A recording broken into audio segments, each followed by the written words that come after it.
Hey everybody, welcome in. Welcome on in. Let me just get my iPad up here real quick. I thought I had it up and ready to go, but I didn't. It'll take me like 2 seconds. But welcome in everybody. It's good to see you guys. Happy Saturday. Okay. How do I get to my page? Okay, there we go. Just like to keep you guys over here that way I can see if there's anything going wrong with the stream. So welcome in. If you guys don't mind, as you guys are coming in, just smash the like button or automatically you're going to like the stream. I promise. If you don't like the stream, you can hit the thumbs down. Anything will do, you know? I mean, everything's kind of contributing to the channel in one way or another. So welcome in. Sorry, I'm late. I had to do some stuff. I take the dogs out and stuff, so I'm a little late. Hey, lady. Bug. Hey, princess. Did everybody have good weather today? I had good weather. Hey, Casey. Oh, it was kind of rained, but I mean, it's better than snow. Hey, Betsy. If you're back, hey, Lee. Welcome in, everybody. It's good to see you guys. We're going to go over some more of the documents tonight. There are just a lot to go over. And then, kind of like we did last night, we'll pause it and we'll play like a video or something and just kind of break it up a little bit. So hopefully that'll help. With all the reading.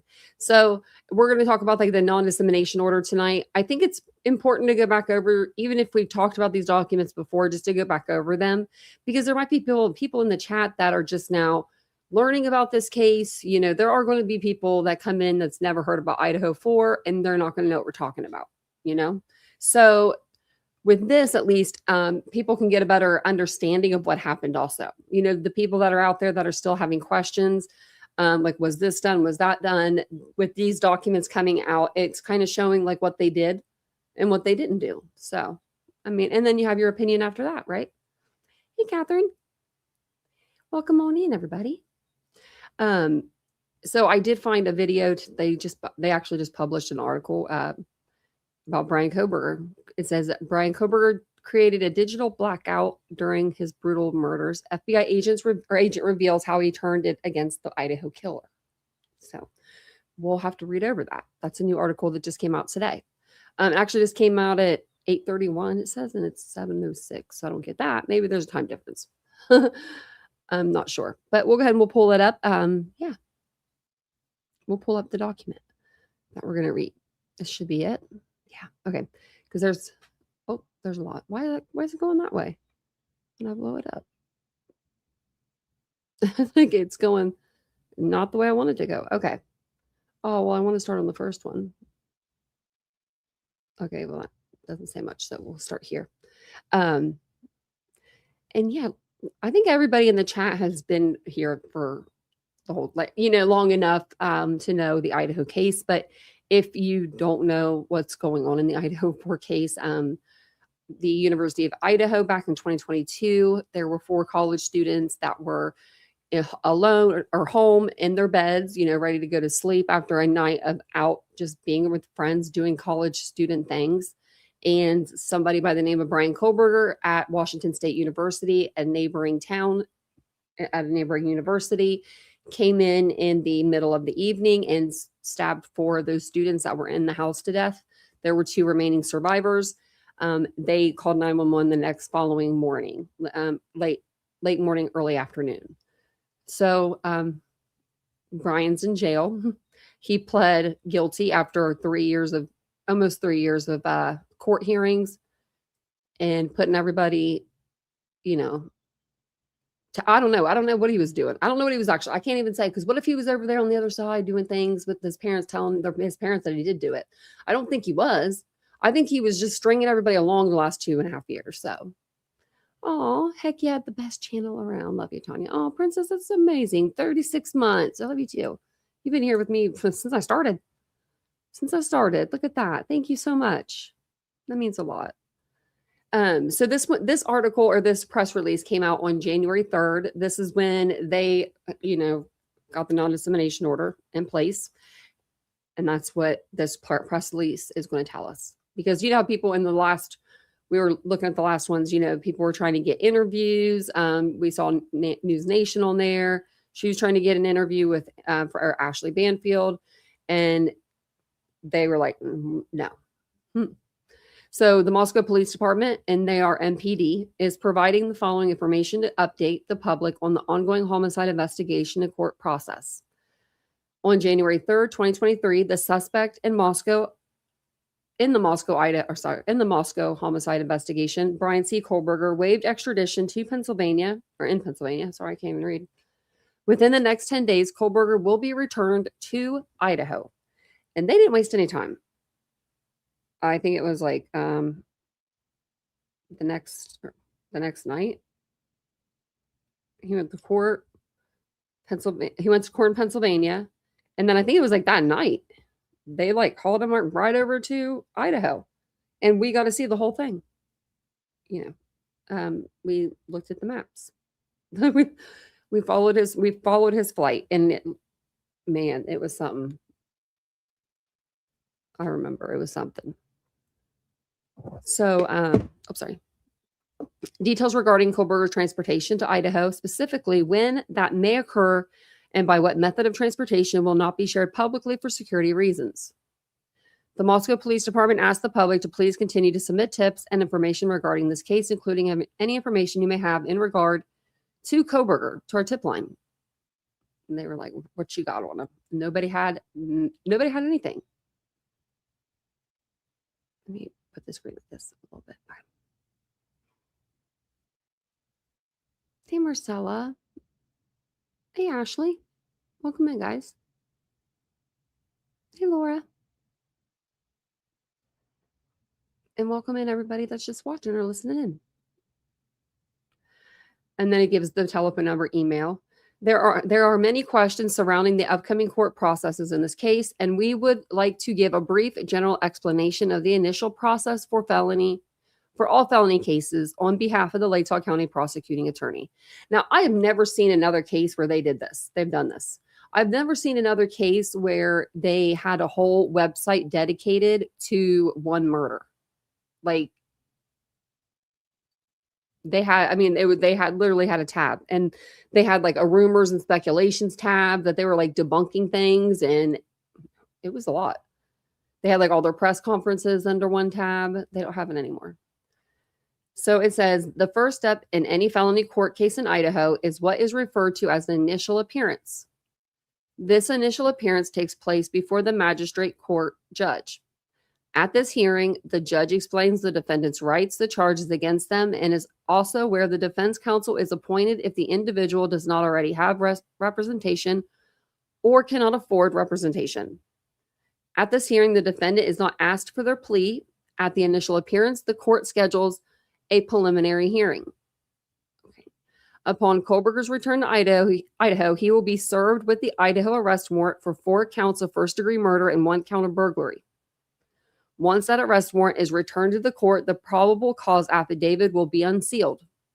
Anyone in the media or the public who is seeking a copy of the probable cause affidavit will need to do so through the Idaho Judicial Cases of Interest page. And it gives us, because we're moving on up, Well, thank you. I appreciate that. Thank you, Ted Besties, for the $4.99. I appreciate that. Thank you. I wonder if we can still go to this tab. Yep, there it is. And there was actually some documents, but they weren't anything. It was just like an amended order of restitution and stuff. So we also wish to take this opportunity to notify media and the public on January 2nd, 2023, Judge John C. Judge issued an order in regard to conduct in and around the Latah County Courthouse for activities surrounding this case. The order is attached to this release. Okay. What did that say? Well, I guess we're not going to know. Probably don't act like a fool, That could be it.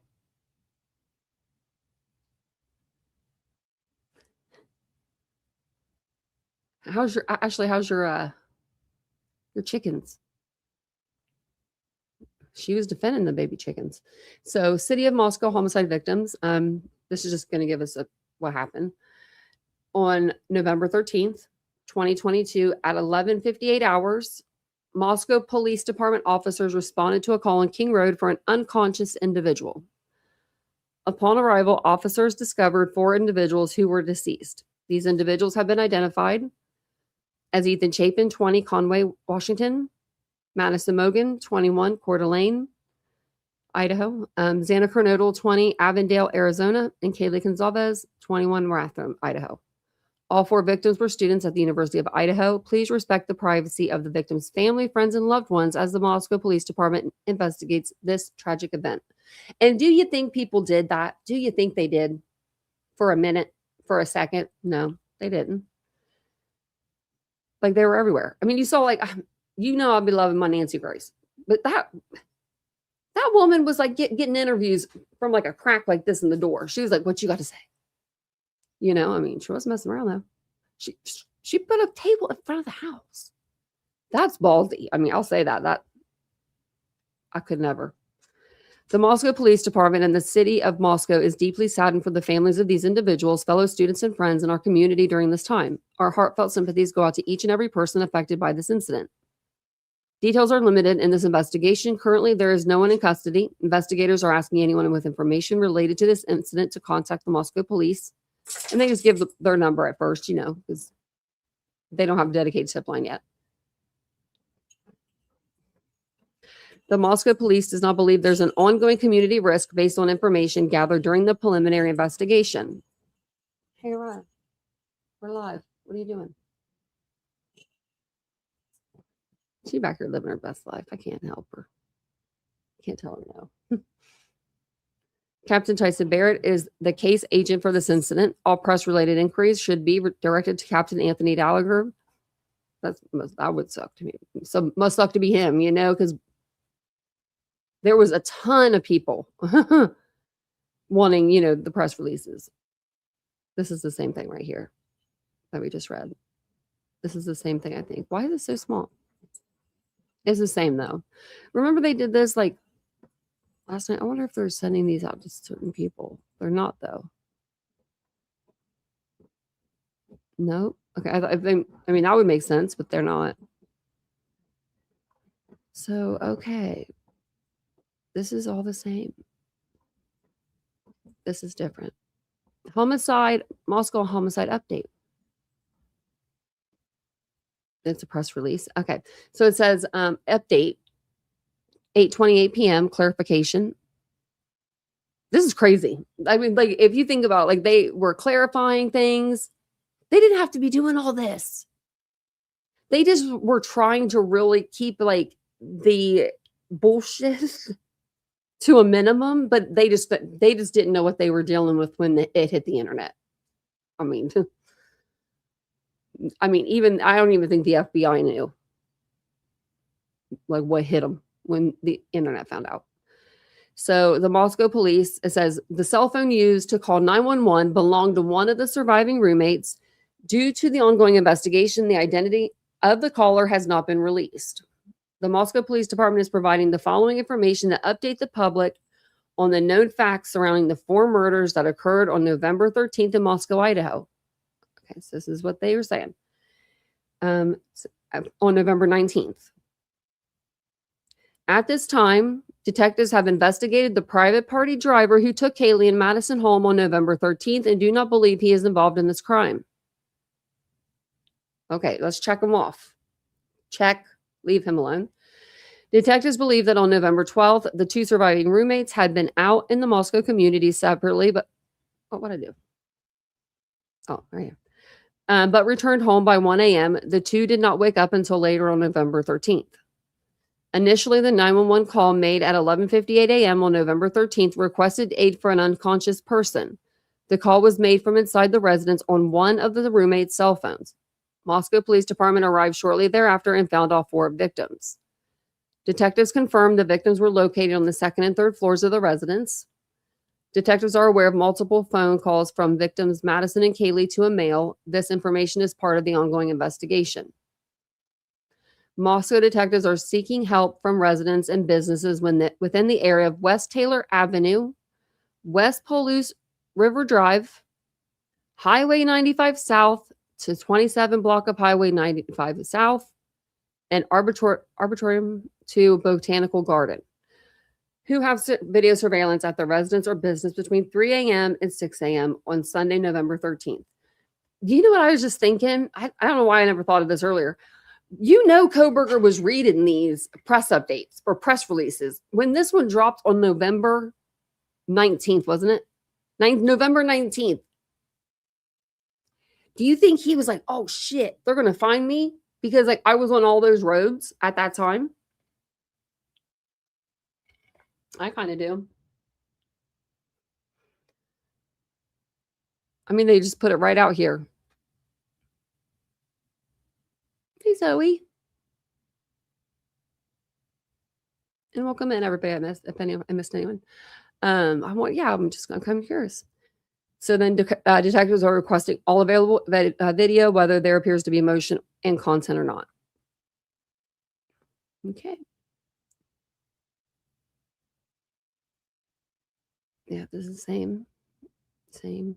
Probably like 5 of these that are the same. Wait, this is it.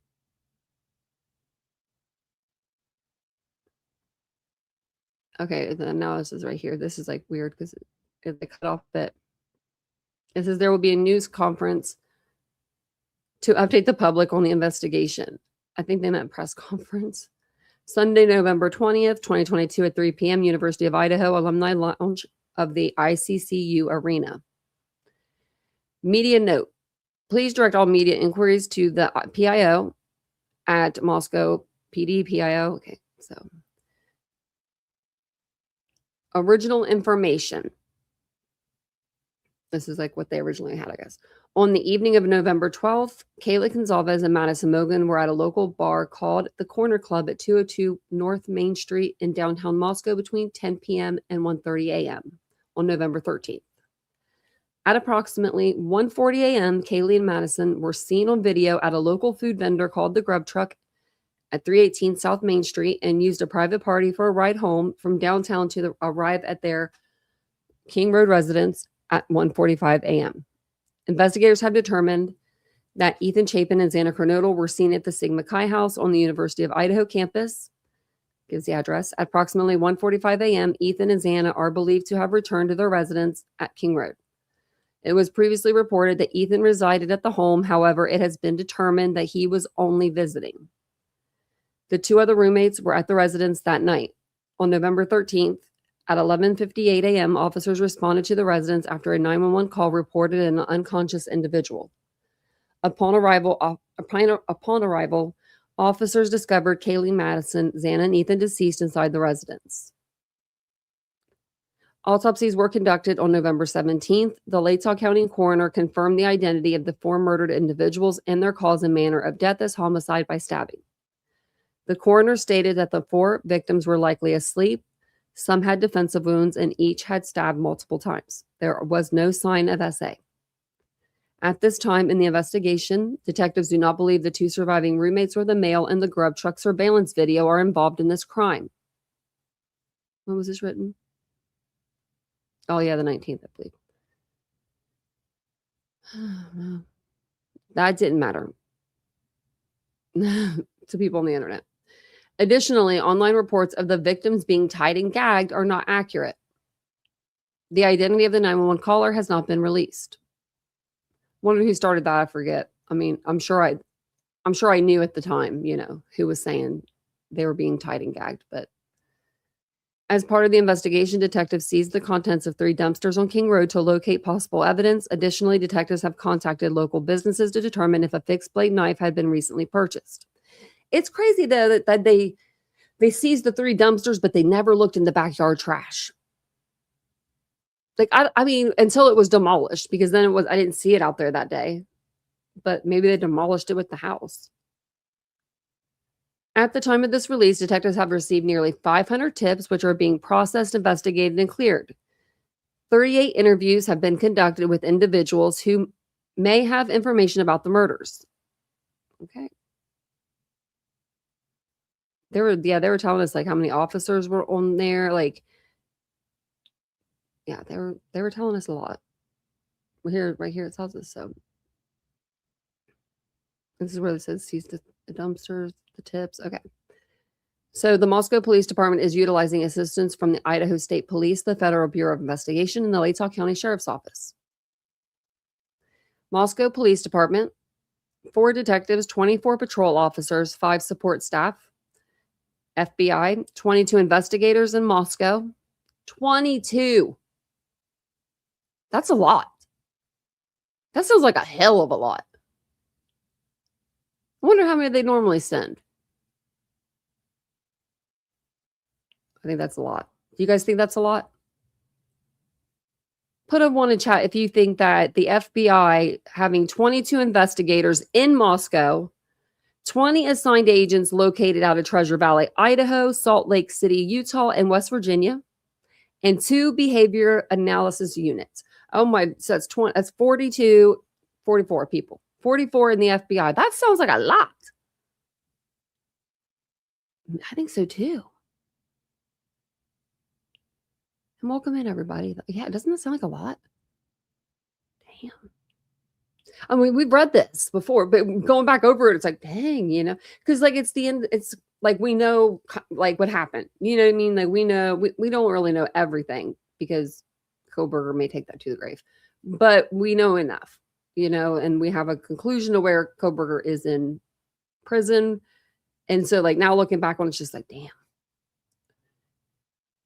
All those investigators for just Brian Christopher Koberger. Idaho State Police, 20 investigators, 15 troopers, a public information officer, thank goodness, ISP Forensic Services, a mobile crime scene team, 15 uniformed troopers to assist with community patrols. Currently, there are no suspects in custody and the weapon has not been found. Anyone who observes suspicious behavior, has video surveillance, or can provide relevant information about these murders is asked to call the tip line. It's the tip line. I think these are all like the little things from the website. So is this part of the discovery? Like, I'm wondering if this is what they're saying that Ann Taylor had to go through. She didn't need to go through this stuff. So then we have an update. This was December the 20th at 4:30 p.m. Investigators are aware of a Hyundai Elantra located in Eugene, Oregon, and have spoken with the owner. The vehicle was involved in a collision and subsequently impounded. The vehicle is registered out of Colorado, and the female owner is not believed to have any relation to any property in Moscow, Idaho, or the ongoing murder investigations. The public is asked to stop contacting the owner. Now, who do we think that was? I wonder. Did you see, though, Cammie? She kind of had like a glow up during the trial. Like, I felt like me and Summer talked about this actually. Like the first day that she went in was just like, I don't know. I think she heard what people were saying on the internet and she took it to heart. Because when she went in, she had some things that were just kind of funny, that, not to be like mean, but they were like, we were just like, people were just being funny. So don't take it. No one come after me. But she had on like this like black and white like shirt. It just looked like, it made her look old. Like her clothes did. They made her look old. And I don't think that she's like, she is older, but she's not old. Like, even old, you don't gotta wear that. It's just, it was an ugly pattern. And then the next time she came in, she had like a Michael Kors bag. She had like a whole brand new purse. And she had like, forgot to straighten the back of her hair. And I remember like Summer saying something about that. And I was like, oh, of course she would go there. She was a hairstylist. So then the next time she went into court, her hair was like curled, I think that time. It was just different. It was different. And I was just like, I don't know. It made me laugh. I'm like, she got a new wardrobe. Yeah. Yeah. I wonder I've always wondered if you're a lawyer, do you I don't think you ask your client if they're innocent or guilty. You just work as if they're innocent. But I'd be too curious. Oh, Taiwan. Wow. Thank you. Thank you, ex-record exec. Oh, yeah, Ashley. She made like, what was it? We counted it up, a few million.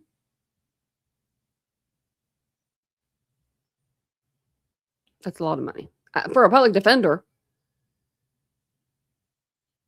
Everyone probably wants her to be their public defender now.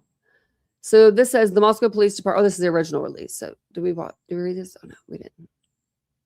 Okay. So the Moscow Police Department is providing the following information. Update. the public on the known facts surrounding the 4 murders that occurred on November 13th. There have been numerous questions about leadership in this investigation. Let me be clear, this is the Moscow Police Department's investigation, and I am the chief of police. The decisions are mine and mine alone. I have an excellent command staff with over 90 years of combined experience overseeing the investigation's daily operation, and I select who runs the investigative teams, said Moscow Police Chief James Fry. We are supported by highly trained and experienced personnel from the Idaho State Police and the FBI. Their continued resources and knowledge are vital to our success. Our investigative units work under a unified structure and have an autonomy to move forward and solve this case. Despite statements about my team, we remain focused on solving the murder of 4 students to seek justice for them, their families, and to help our community heal. Now, I will say, after Brian Koberger was arrested, like, where'd Chief Fry go? He did like a couple interviews, like before the gag order, I think. And then he was just like gone. I think he moved to a different state. He went to a different state and is like the sheriff there now or something like that. But it's just weird that I didn't even see him there for like the sentencing. You would think that he would show up like just to sit in and listen to the sentencing or something, right? I would. And this was my case. And I was the chief and I was the like person at the forefront of this whole investigation. Damn right I would. I would be in there. I'd be listening to, at least the victim impacts and the sentencing. He was running for sheriff. Well, he could have still taken a day off, whatever there. That would have looked real good on him, being wanting to be a sheriff. Because I do like him. I do. I do like Chief Fry. Like after he did do an interview and he talked about and he teared up and I was like, oh damn, because you never seen him like that. And he was talking about how he had college age kids and it was something that none of us knew until he sat down and he did that interview and it was like, oh wow, maybe it did hit him a little harder than we thought. So investigators continue processing and working through more than over 7,600 email tips, 4,300 phone tips, 4,500 digital media submissions, and have conducted over 250 interviews. That's a lot more than the 60. Investigators believe someone has information that adds context to what occurred on the night of the murders and continue requesting additional pictures, video, and social media content. Our focus remains on the investigation, not an individual's activities displayed in the tip. They don't care if you're out drinking or drugging or whatever you were doing. They would just want to know, what'd you see? Right? What's this? Okay, we read that. Okay. It's weird. It'll cut off and then you think it's the end of the document and then it's down here with the rest of the document. It's weird. Whether you believe it's significant or not, your information might be one of the puzzle pieces that help solve these murders. Digital submission of tips and leads will not be publicly disclosed due to our ongoing commitment to keep information private and details may be pertinent to the ongoing criminal investigation. Investigators are aware of a Hyundai Elantra located in Eugene, Oregon, and we are working with the local jurisdiction to determine if the vehicle is related to our case. This must have been before. As required by law, several Moscow police body camera videos were requested and released through the public records request process. The original release of any video by this agency is the official version, and circulated videos cannot be verified as authentic or unedited. Okay, I'm going to read that again because there was some editing going on during that time. The original release of any video by this agency is the official version. And circulated videos cannot be verified as authentic or unedited. Man, it's crazy how you can edit a video and do things. I don't know how to do it, but I want to learn how to edit better, but I'm just trying to get through going from one page to the or one, when you cut off or whatever the video, make it more smooth transition, I guess you call it. Sorry, I'm running out of chapstick and I'm really mad about that. I'm done with this crap. I'm going back to the stuff I like. Might be a little more expensive, but it lasts. This lasts seems like a month. So, let me see what you guys think.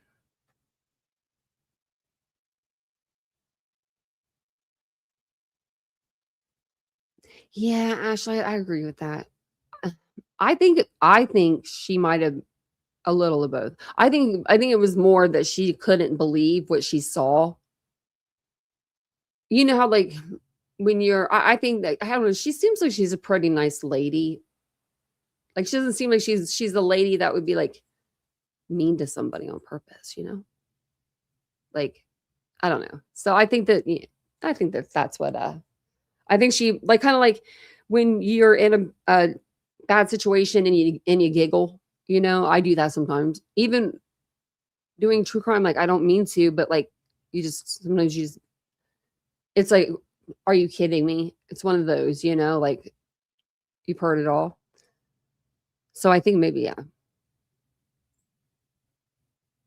that's how I am too, actually. I'm the same way. I think I get that from my mother.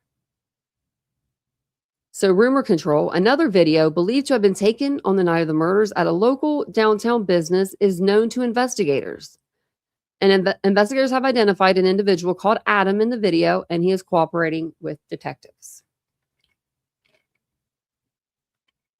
That's the Adam video. What'd you tell Adam? Progress continued to locate the white 2011 to 2013. That's what they thought it was at the time. Hyundai Elantra believed to be in the immediate area of the King Road residence during the early morning hours of November 13th. Investigators believe the occupants may have critical information to share regarding this case and have identified over 22,000 vehicles. If you know of or own a vehicle matching this description or know of anyone who may have been driving this specific vehicle, Mia, come on the days preceding or the day of the murders, please forward that information to the tip line. She laid down finally.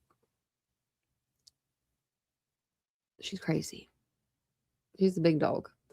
No suspect has been identified, and only vetted information that does not hinder the investigation will be released to the public. We encourage referencing official releases for accurate and updated progress. All press release and related information is available at, and it gave you this. So basically, when you would go on the Moscow, Idaho website for, sheriff's department, it would say King Street Homicide, and you would click that. I don't know if you guys remember, and it would drop down a list of like things you could go to. I mean, it was highly valuable for people like us that are online that want to look and see everything that's going on. I mean, they were updating it like pretty much in real time. So previously reported, white 2011 to 2013 Hyundai Elantra, and Elantra is believed to have been in the immediate area of the King Road residence during the early morning hours of November 13th. Investigators believe the occupants may have critical information to share regarding this case and thank the public for providing information. If you know of or own a vehicle matching this description or know of anyone who may have been driving the specific vehicle on the days preceding or the day of the murders, please forward that information to the tip line. I wonder if this is what Brian Koberger's sister saw supposedly and was like, "Oh yeah, he's good." But, it's not his car. I think this is no, we read that. Read that.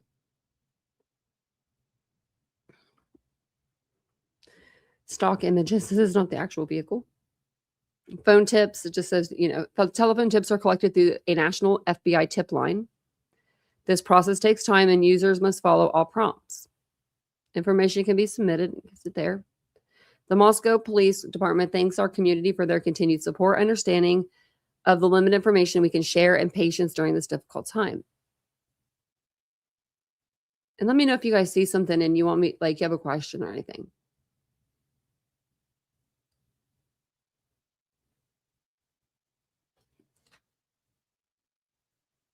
I think Brian was part of a lot of the decisions that were made, in my opinion. Like, I really do. I think that I think I don't think he gave anybody a choice. I just don't see him doing that. You know what I mean? Like, if he can't fight crime anymore because he's gonna be going to the big house, and he can't get like a job at Moscow, which they didn't give him a job anyway. He might as well. I'm surprised he didn't try to be his own lawyer. I kind of am. I mean, I think that the only thing that stopped him from being his own lawyer is that he would have to talk. I think he's introverted a little bit. I don't think he likes to talk to people unless he wants to.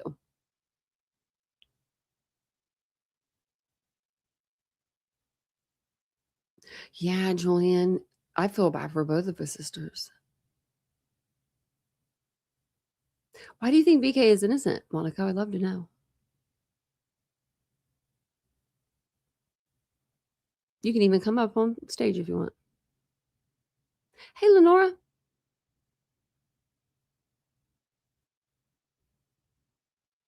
Okay. So this is from, remember Jennifer Hyatt? She sent some emails last night. This it says partners, a subject, agenda framework for 11 a.m. meeting on January 4th. So and there's a PDF, but we can't look at it. That sucks. Okay. Can we look at this? Nope. Okay. Attached is a copy draft framework agenda for consideration to follow for the 11 a.m. meeting tomorrow with faculty and staff in WS10/Zoom. This is a duplicate to the file I shared via email. Just wanted to get it in a PDF format for you. This is intended to guide our conversation and suggested talking points under each area. Open to your adjustments for sure. This was created in large part by Kim and edited and reviewed by Melanie and myself. See you tomorrow before 11. Before 11. The meeting's at 11. And she's like, you better get there before. NWS 101 or virtual option. Coffee and donuts will be provided by dining. Well, obviously, they're not going to give you donuts if you're doing Zoom. I mean, would they? They're not going to send them to your house. So, Washington State University, go Cougs. I don't know if that's how you say it, but, or is it, I guess so, Cougars. Okay, so we'll go down here. Faculty and staff criminal justice agenda. Oh, we did get it. WS 101 and virtual Zoom option. Welcome. Oh, this is okay. So this is like she wrote this and she's like, these are their talking points. Instructions, Melanie and Cheryl. Name the situation as to why we are here. Intention for these partners to be here. Concern for you and ethic of care. Not alone and together we will persist. Intent of, is that management? Oh no. Is to level set information, talking points, concern for you, starting a term, employee welfare, and frequently asked questions. This is weird, looking at someone's notes. Acknowledgement of situation and emotional impact. This is for Jennifer E. Like, what? Why are we doing this? Couldn't they do their own? Level setting, that is trauma. Caps for students, EAP for faculty staff. Cheryl, any update on this? I heard from Zammy Wilson, that representative, that she put in touch with AEP person if group wants a group session. Okay. And then media tips, and that's for Phil, preserving the integrity of the investigation, reporting emails to the abuse at wsu.edu, managing email settings, safety and security, Gary, cooperating with investigation, officer presence, what to do if you feel unsafe. Do they need all these people?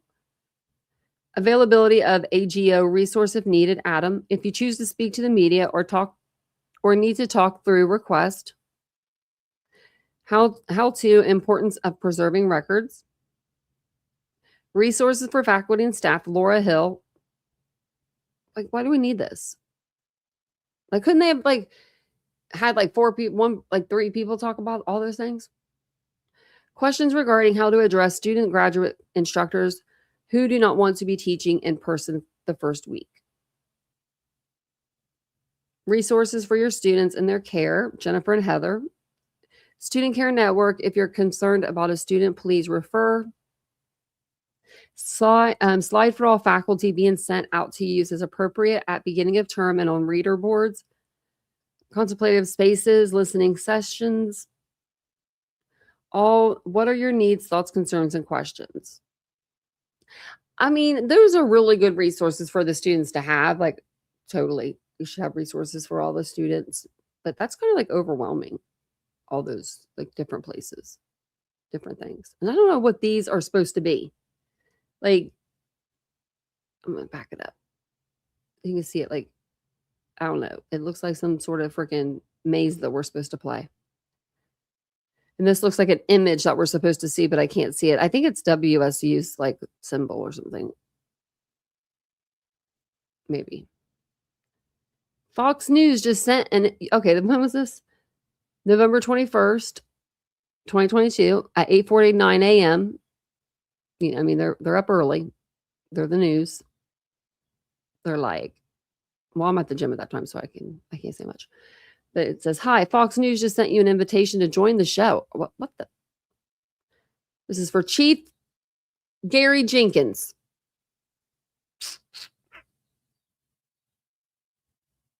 We talked about him last night. What is up with him? I don't know. I don't like it. Please click this link to accept our invitation. If you need immediate assistance, please contact the show's booking team. Thank you, Fox News. That's all they get. That's all. That's kind of scary. Like, this is what they give you. Like, they talk to you and they're like, okay, we're going to put you on the show. And then they send you this. And they're like, click this link and accept the invitation. You're like, and then you're just on the show. Like, boop, boop, like a Zoom. It's kind of scary. They tossed Penny. Is it? Okay, that's what I thought after I looked at it for a little bit. But man, it does look like one of them images you're supposed to try to see. Like, oh, here, I'll show it to you, Julian. It was this right here. This little, like, symbol. I guess if you look at it far away enough, it does look like it. Okay. I'm just going to grab my phone. I don't want to wake up the kitten. I was just going to turn that's fine. I was going to turn the air off, but that's okay. Jennifer and Heather. This is from Jennifer Hyatt. Well, she CC'd it to herself. Okay. These are what I have down for class invitations. If you feel that we are missing any, please let me know as I work to coordinate. Okay. To frame our conversations, I have included the slides that were developed for faculty to use at the beginning of their classes as needed. I will work to have them on Jump Drive to pull up. And then Amelia, will that work for you as well to have me jump on the computer and pull these up, or would you prefer to pull them up? And then it says, okay, that's weird because this makes no sense. Then it says instructions. Then 2, why are we here? Ethic of care, invited to come in and share with each of you many ways we are in partnership to assist. Care for you, increase the relationship of person to care. Space to breathe before the course gets going. And this is Dr. Jennifer Ellsworth. Okay, this is weird. I'm just going to go past this. This is like, yeah. It's about media, I think. Let me put this over a little more. Cougar Safe Rides provides safe transportation. Okay, it's telling them about that. The WSU Police Cadet Corps offers a free on-foot escort service for students. I would love that. They should have had that before this happened. I mean, really. For your personal safety and convenience, after dark, you can ask your driver to let you off at any point along your bus route. It does not have to be a regular bus stop. For safety reasons, drivers are still required to make pickups and are at designated bus stops only. For the most up-to-date transit information, consider downloading their bus app. If you're on campus and need immediate help, look for one of the many emergency blue light telephones located around the area. Come on. If you need immediate help, do you think you got time to be looking at, they're talking about, the emergency has like the little blue light on top. Don't murder me or anything, assault me or anything. Yeah, hold on a second. I got to look for one of them blue lights. Like that would, what? I mean, I know I got one eye and, it'd take me forever. I would done been murdered. But are they for real? Who has time to be looking for a blue? It should say, right, it said, if you need immediate help, call 911. Actually, they should have their own dispatch for campus if they were, like they're a big school, like 211. I don't know, instead of having to get one of those phones, you can call on your cell phone. You can call this certain number and, they'll come faster than the regular cops will because they're, university police. And you think that they'd want to since they were like, you know, so instrumental in getting Brian Kohberger, according to Chief Jenkins. So this is from Crimson Service Desk, Monday, January 30th. Microsoft Team Chat transcript request. Thank you for reaching out to us. We look forward to assisting you. If this request is regarding a password or MFA reset, please reply to this email with the following personal verifications. Okay. That doesn't really make any sense. Turn off this request's notifications. This is shared with Jenkins, Carrie Lee. Here is email for Don Daniels, Deputy Chief at WSU PD, and that's from Dennis Tracy Dennis, Whitcomb County, to Ashley Jennings. Okay. I am going to turn the air off really quick. I just have my phone over here. Oh, yeah, she went under the computer. At the end of the live, don't let me forget, and I'll tell you what happened last night with her. It scared me.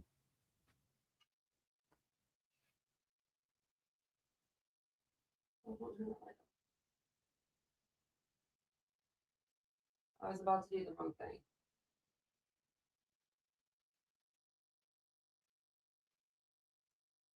I'm just going to turn everything off for now. Okay.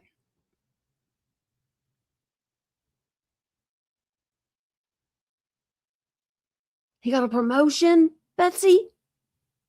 Oh my goodness. After last night and tonight, he was ready. He wanted his time to shine, what about the whole thing with, I can't even think of his name. I can think of his friend's name. That the stuff that happened on WSU's campus,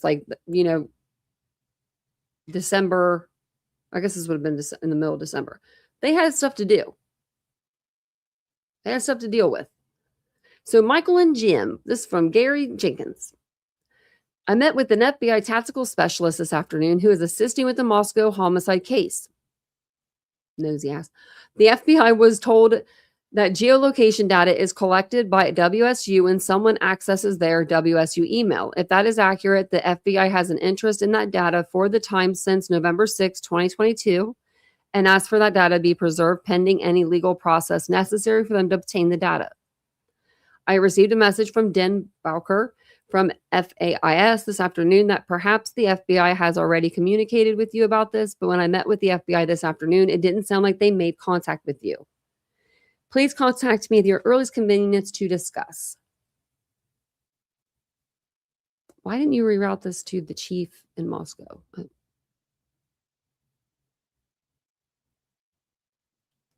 This is it says, please see attached draft. Okay. Let me see up here it says draft of application for warrant. Application for warrant for the residents. We read this last night, maybe. This is a template. Basic search warrant, application warrant, and inventory. It's like a little template for them to use.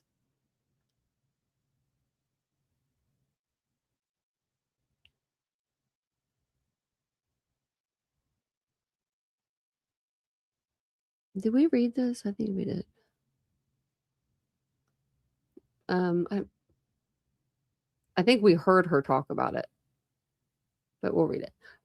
I, Don Daniels, Assistant Chief, WSU Police Department, declare that I have personal knowledge of the matters herein and or am relying on witness statements, information provided by my fellow officers, including fellow officers of the state of Idaho, reports, and other material I have gathered in my investigation, and that I am competent to testify in the matters stated herein.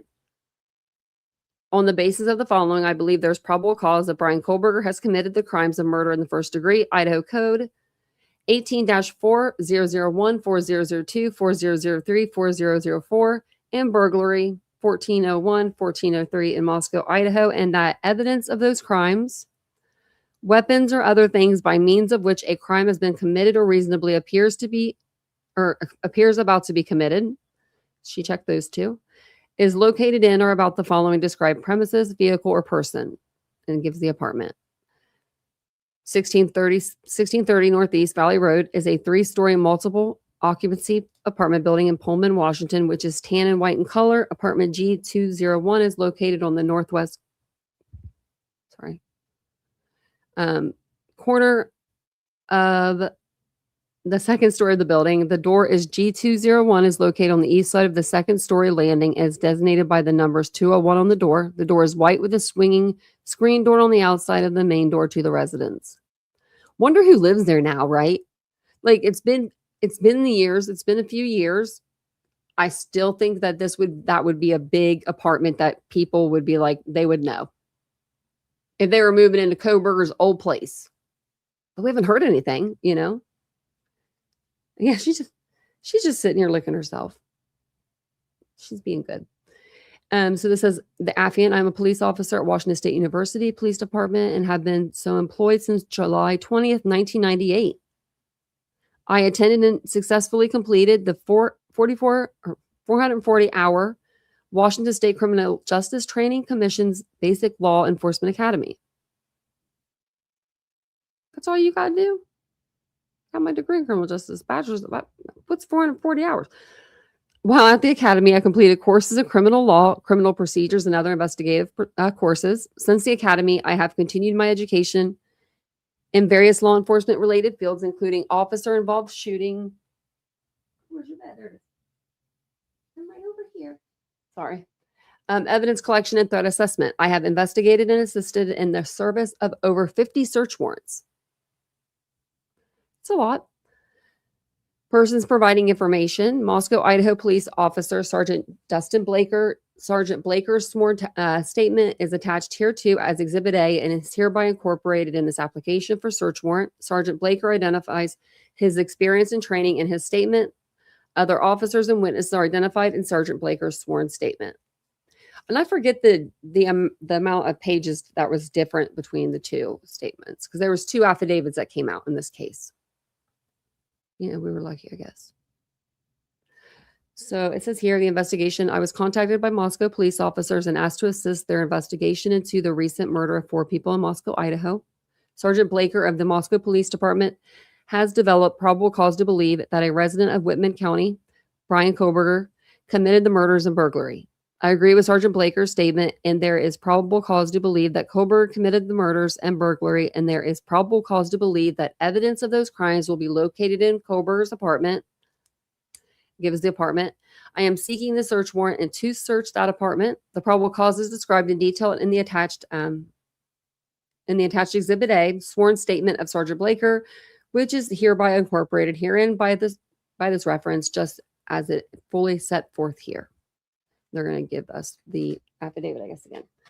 Based on all the foregoing information, I believe that evidence of the above listed crimes exists at above described location and that there is probable cause to search that location for evidence of the above listed crimes, including blood or other bodily fluid or human tissue or skin cells or items with blood or other bodily fluid or human tissue or skin cells on the items, knives, sheaths, or other sharp tools, including any dagger, dirk, or sword, and any written indicate of ownership of same, including sales receipts. Okay. Any images, whether digital or on paper or any other format, which show Ethan Chapin, Kayla Gonzalez, Xander Kernodle, Madison Mogan, Bethany Funk, and or Dylan Mortensen, and or the house at 1122 King Road, Moscow, Idaho, and or the surrounding neighborhood. They didn't find any of this. Clothing, including but not limited to dark shirts. They found a lot of those. Dark pants, masks, shoes with diamond patterned soles. But what guy doesn't wear dark shirts? I mean, a lot of guys wear dark shirts. They're usually too messy to wear light colored stuff. You know, like they'll spill something on their stuff. I know, I do that. Trace evidence, including DNA from blood or skin cells or other source, footprint, fingerprint, hair, whether human or animal/dog. Data compilations, whether digital/electronic or on paper or other format, showing an interest in or planning of murder, violent assault, stabbing, and or cutting of people, and data compilations showing details of 1122 King Road house, its location, and or any information, sorry, about Ethan Chapin, Kaylee Gonzalez, Xander Kernodle, Madison Mogan, Bethany Dillon, and data compilations showing the location of Brian Koberger or the cell phone with number 8458, which is his number, on November 13th, 2022, including Wi-Fi logs and data or metadata associated with photos, social media posts, or applications on cell phones or computer towers, laptops, tablets. As example, but not intended to be exclusive list of data compilations being sought, ledgers, papers, list, books, notes, letters, calendars, address books, contact list, diaries, tapes, photographs, videos, emails, text messages, social media posts, messages, and data associated therewith. They didn't leave anything out. Electronic digital devices or digital storage devices, which may contain any of the above data compilations, including cell phones, computer towers, laptop tablets, external hard drives, CD, DVD, thumb drive, or other data storage devices. This includes any device which may contain evidence of other accounts associated with this device, including email addresses, social media accounts, messaging app accounts, and other accounts that may be accessed through the digital device that will aid in determining the possessor/user of the device. Photographs, images, video, document, and related data created, accessed, read, modified, received, stored, sent, moved, deleted, or otherwise manipulated between the two above dates. Evidence of use of the device to conduct internet searches related to the review of other murders or violent assault, stabbing, and or cutting of people, as well as how to avoid detection after the commission of such crimes, details of the 1122 King Road house, its location, neighborhood, and or information about one or more of the victims, Ethan, Kaylee, Xana, Madison, Bethany, or Dylan. Don't come look at my computer. Information that can be used to calculate the position of this device between the above dates, including location data, GPS satellite data, GPS coordinates for routes and destination queries between the above listed dates, app data or usage information and related location information, IP logs or similar internet connection information, and images created, accessed, or modified between the above listed dates together with their metadata and EXIF tags. Evidence of the identity of the person in possession of the device on or about any times that items of evidentiary value located pursuant to this warrant were created, modified, accessed, or otherwise manipulated. Such evidence may be found in digital communications, photos, and video with and associated metadata, IP logs, documents, social media activity, and similar data. Also, they want a little bit of everything. They want mail receipts, they want passwords, phrases, codes, patterns, fingerprints, usernames, identifications, bills, rental agreements, licensing documents, personal property whose owner, possessor may be readily determined. She wants the court to authorize in service of the search warrant the use of assistance from any law enforcement agencies from the state of Idaho or the federal government or any technical specialists associated with or employed by or contracted with such law enforcement agencies, including but not limited to Moscow, Idaho State Police, FBI, Idaho State Police Forensic Services. Okay. Okay, supplemental disclosure, DNA test. I have been informed by Detective J.R. Tablet of the Idaho State Police that on November 13th, 2022, a sheath was recovered at the King Road residence under or next to the body of Madison Mogan. The Idaho State Crime Lab obtained a male DNA profile, suspect profile from the sheath. This is also referred to in Sergeant Blaker's sworn statement. On December 27th, 2022, law enforcement agents, officers in Pennsylvania recovered trash that originated from the Koberger family residence. That trash was sent to the Idaho State Crime Lab for testing. They didn't even test the shit in Pennsylvania. They said, we're going to ship this back over to Idaho. On December 28th, so this was the 27th, I told you it was one day, okay? On the 27th, they recovered trash that originated from Koberger's house, right? Remember, he was like taking his trash to the neighbors. The trash was sent to Idaho Crime Lab, State Crime Lab for testing. On December 28th, the next day, the Idaho State Lab reported that the DNA profile was obtained from the trash. It was compared to the suspect profile. The lab personnel concluded that the source of the trash DNA profile was a male and was not being excluded as being the biological father of the source of the suspect. at least 99.9998% of the male population would be expected to be excluded from the possibility of being the biological father of the source of the suspect profile. They got that back in one day. One day. So Nancy Guthrie, what's happening over there with that case? Why are we passing DNA along? Florida, now the FBI's got it. I mean, before too long, I'm going to have it and be testing it. So this information is being provided to the court pursuant to my duty. Okay, let me read that.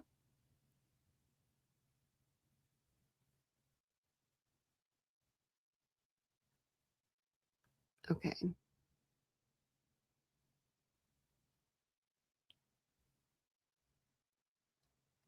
I think it's because I have the window open. Okay, I'm gonna shut the window. I'm like, I'm getting like, I'm not like chilly, but I can feel like a little bit of cold. Oh, the kitty's in the window.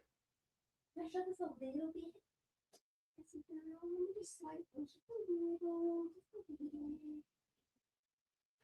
You just put your nose right out there. She wasn't feeling good last night, so I don't want to like. It's getting a little chilly though. Might make her cold. She has a little ear infection.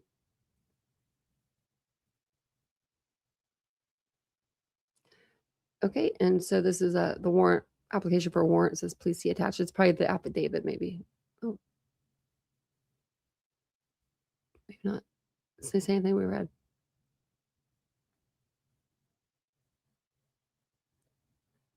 Wait, this is for burglary. No, that's I said murder up there. Okay. No, this is for the okay. So this is the other one. Oh, knocking over my head. Oh. Okay. Come here, kitty. Go over to your bed. The office. So this is like the other. It says is located. This is for. Yeah, they were trying to get the search warrant for the inside the Wilson Short Hall building. And then it just says Wilson Short Hall is a multi-story brick building housing multiple offices. The office to be searched is here. Come on, my nap is number 12. 12 is a student office shared by Koberger and two fellow WSU students. I'm not gonna be able to pronounce her name. Chin and Co. It is on the ground floor and has the number 12 on a placard next to the door, and it has 3 names on a piece of paper taped to the door, one of which is Brian Koberger. Okay, it's just her telling us the same thing. Okay, same thing.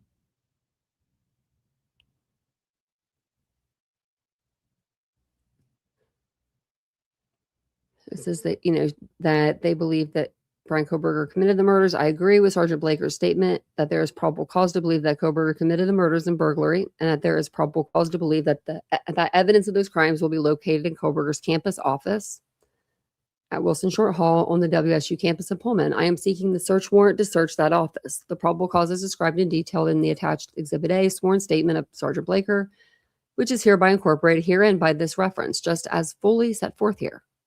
Based on the foregoing information, I believe the evidence of the above listed crime exists at the above described location, and that there's probable cause to search that location for evidence of the above listed crimes. And then it just says the same thing, the paper, they want all of it. Anything that he has that could tie him to the murders, or tie him to the victims, or tie him to the survivors, they want. And that's the sheath they said that was recovered. And that's the trash that we just read.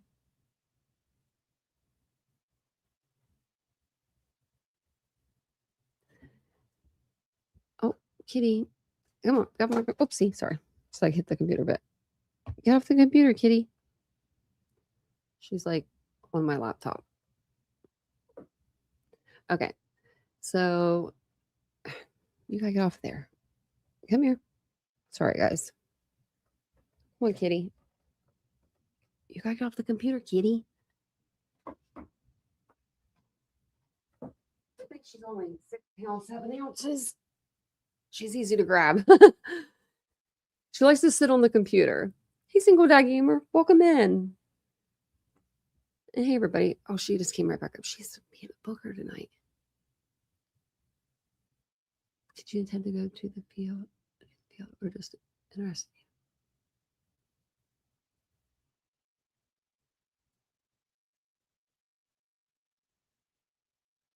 Oh, did I renumber the apartment?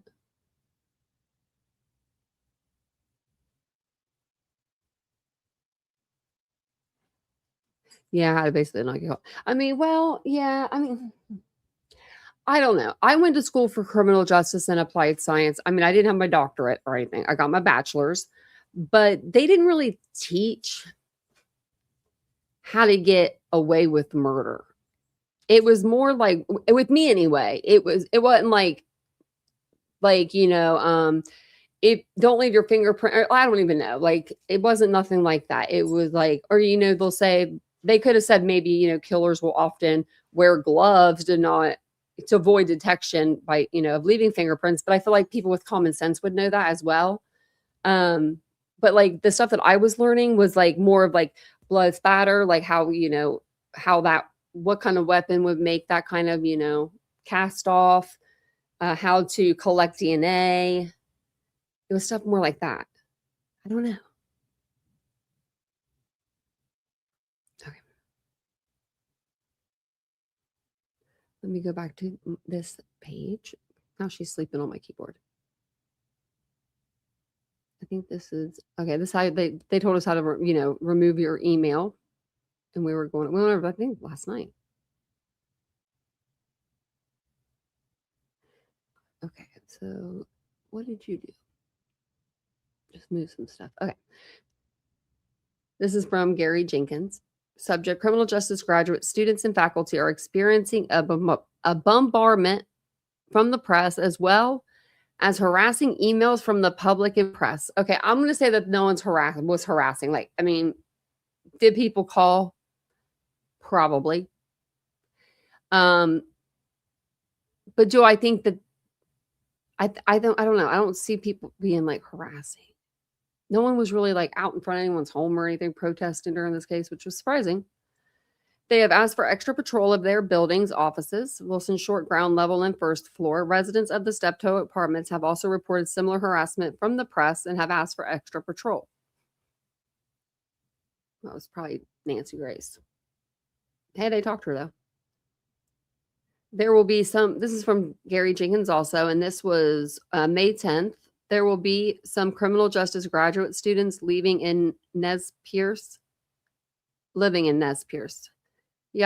Yakima Village, and Steptoe housing during the summer. Please extra patrol to give them an added sense of safety, and particularly when press comes back in town for the preliminary hearing June 26th. Okay, I read that. I took that wrong at first. Like when the press comes, make sure we're on our P's and Q's, but that's not even it. So remember when we were going to have that preliminary hearing June 26th, 2023? Remember that? I remember how pissed off when we didn't get that I was. We should go back to my old tape. I should go back and look at them. We should go back and review old 3 years ago titanium built. I know Tessie is just being a Tessie. And welcome in, everybody. Welcome in. It's good to see everybody. Is this another one from Gary Jenkins? All right. Oh, no, same one. Okay, so that's the same one we just read. Oh, I love this. Look at those. Redacted. Okay. So this is from Brett Michael Boyd, November 28th, 2022. And this is to, I don't know these names, but it's CC to Gary Jenkins, so, and Dawn Daniel. So it says all redacted called today requesting an extra patrol around her residence, and it gives the residence. She has a friend who works in Moscow at Mad Greek, who she has been helping get around safely because they believe one of their friend's co-workers is stalking the friend. It has been reported to Moscow as that is where the activity has been occurring, and also to Pullman PD as that is where the friend lives.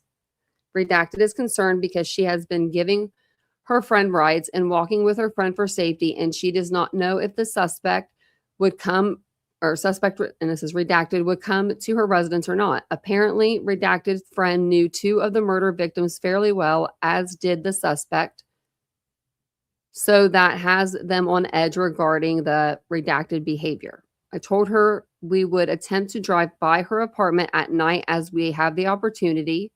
And it's redacted said, redacted drives a white pickup. She did not know the make or model. Okay. When was this? November 28th.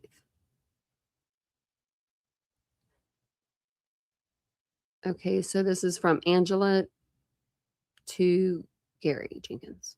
Gary and Dawn, as per our earlier discussion, would either / both of you be able to attend a meeting of my faculty, staff, and graduate students on April 2nd from noon to 1 p.m. to discuss issues of crisis communication, university resources, etc. Thank you, Melanie. Okay.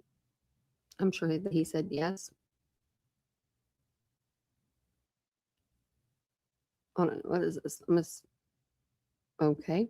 It's just one page. That's weird. The PC data is a compilation of all the parking systems on WSU Pullman campus, with the exception of the Pay for Parking app. WSU has no way of determining dates or narrowing by date ranges. Data includes license plate, state, make, color, and some include model. This is all the vehicles in that system, which goes back to 2005. Damn, now that system keeps some data. LPR GPS coordinates is from the WSU Transportation and Parking Services license plate recognition cameras located at all paid parking lots. Data includes date and time, license plate, and location by latitude and longitude. There is no make, model, or color. To be useful, the plates could be cross-referenced with the other data files. Active vehicles on permit are vehicles in WSU parking permit system. Data includes permit number, license plate, state, make. Some include model, some include color, and some include type of vehicle. When some purchase a permit and adds and second or more vehicles, they do not have to add the vehicle information of the second or subsequent vehicles. This is all the vehicles in the permit system between January 15th, 2022 and September 1st, 2022. App vehicles are the pay for parking system where the data is entered through the app by the user. Data includes license plate, location, and date and time. Data is from September 1st, 2022 to November 15th, 2022. Okay. And then this is them saying that they sent,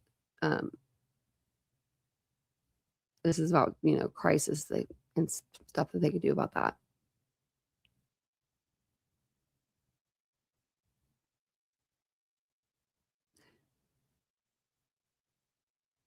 Okay, I was just making sure that we didn't miss anything there. Oh, this is all redacted. This is fun.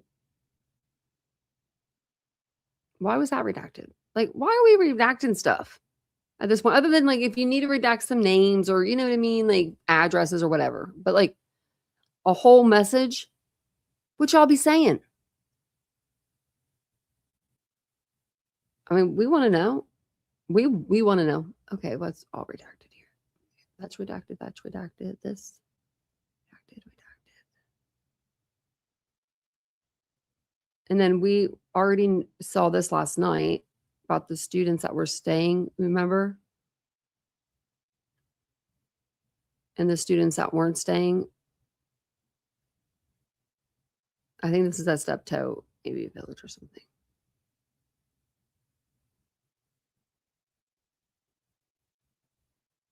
Why is it?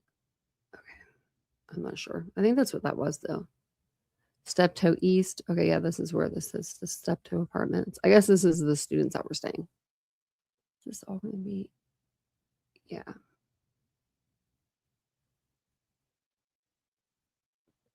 FY. Okay, good morning. This is from Bill Thompson to Gary Jenkins. Good morning. And this is on January 20th. FYI, we've attached a copy of the newly amended non-dissemination order. Let us know if you have any questions.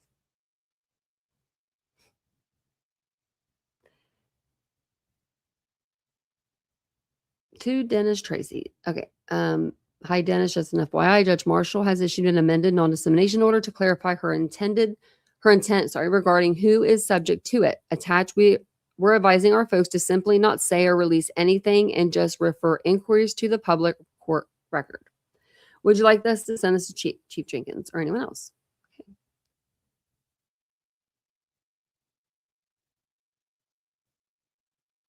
This message is confidential and may be legally privileged.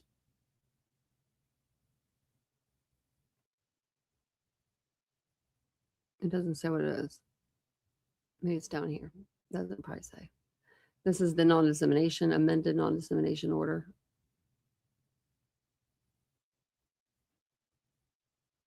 Okay. And then we've got, oh, and I'll save that video for the end.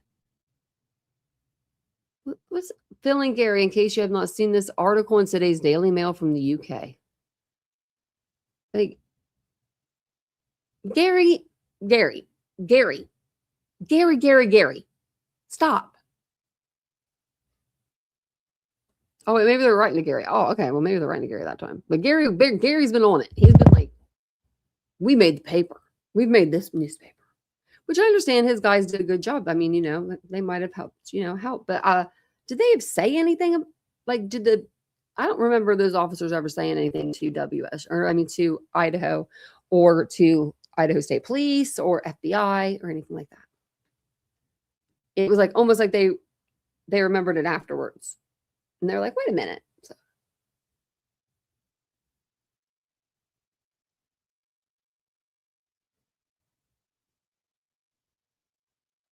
Hey, Trish. Hey, PKC.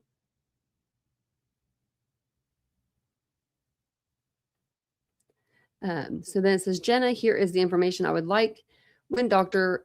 Stoffregen provides services. Date and approximate number of hours, identity of the group to whom services are provided.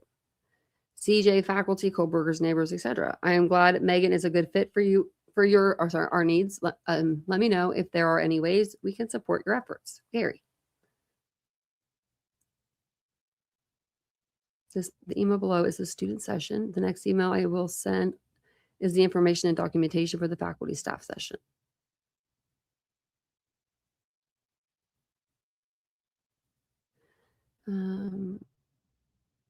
Okay, that's not.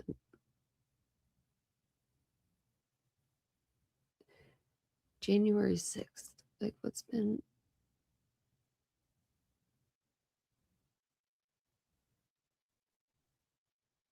Okay, this is like somebody. They're talking about this Dr. Stoffen, whatever. But it's like nothing to do with him. It's like a critical incident stress debrief is an aftercare process for critical incidents. Yeah, that's not. I don't know why that's in there.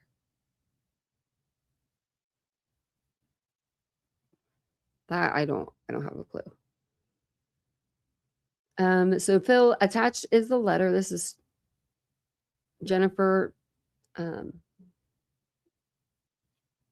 Hyatt writing to Gary, James, and that's it. It looks like.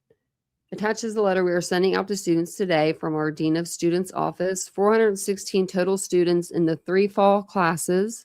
49 are global students plus 35 graduate students plus 17 step-toe housing group. Oh yeah, we read this. 468. There's 468 people that were connected to Coburger from this university. Like that he had taught, like, he didn't teach anybody. Let's not get that twisted. But, that he was a TA for, like, he was TA for that teacher, and that teacher taught 468 students because they have global students that do, like, go through Zoom to do classes. And, yeah, they had a lot of people to reach out to. I think this is going to be one of them. This is, oh, we read this too. This is about the, if they need mental health, social support. If you're contacted by a member of the media, you always have the choice to speak with them or not. If you're receiving unwanted contact from the press, you may direct their inquiries to Phil Weiler, Chief President for Communication. Yeah, we read this lot yesterday.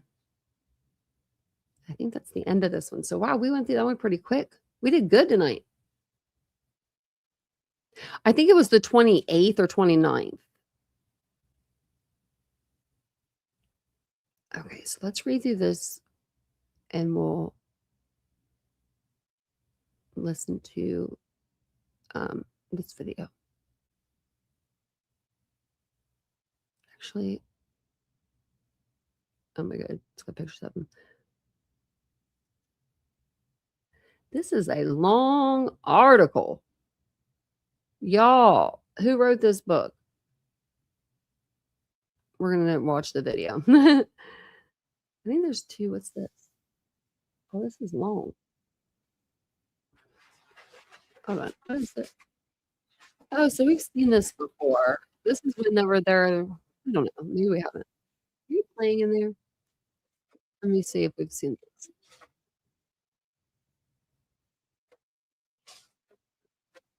I don't think we have.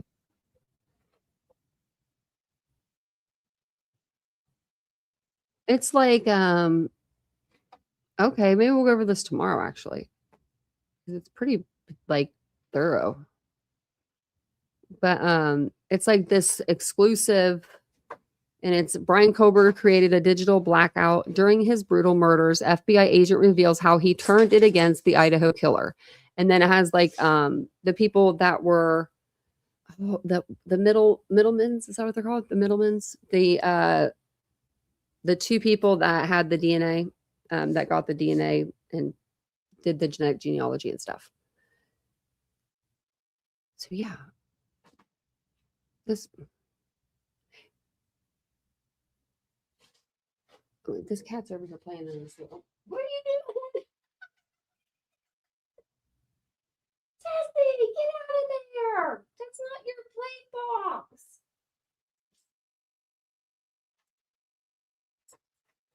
I have this litter in here, right? I put this litter box in here when we first got her, and she hasn't used it. Like I changed it, I think yesterday. She hasn't used it since, but she was literally just in it. Oh wait, my camera's not even on. I turned my camera off on accident. I forgot about it being off actually. She was literally on her back, like she's like was rubbing in it, but there's nothing in it, just the sand. Oh my, I swear, it's like having a child. I mean, it really is. She's very funny. So we'll start on. Let's see how long section 3 is. We'll start on it tomorrow. The third. There's like 11 installments. I mean, there's 2,500 or something documents that came out, right? And we're pretty thorough over here when it comes to reading documents for this case. I think we've read every single one of them. I don't think we've missed any really. For the most part, I think we have read them all.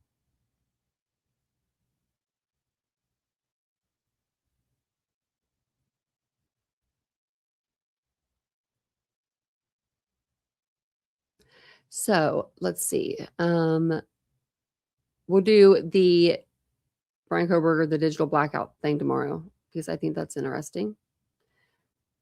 And then I wanted to tell you guys, they did amend the restitution for Jeff Kernodle, instead of $5,000 to $8,843. So, and a judgment rate at 9.125% per annum. I mean, I guess you just go in debt when you go to jail. Like, I mean, but they're going to start taking it out of the commissary. You know what I mean? Like, would you be cool with that? Probably not. I would say probably not, right? So, there was something else I wanted to tell you guys. Oh, I was going to go over and see about the third installment. Okay. 209 pages. I think we could do it though. I mean, I think some of them might be like repeats, so we might see some repeats there. I think that's all I've got for you guys. I feel like there was something else I wanted to talk to you guys about. Let me go over to my YouTube real quick just to see. So I thought today was Sunday. There's that. I was like, it's Saturday? Like halfway through the day. Halfway through the damn day.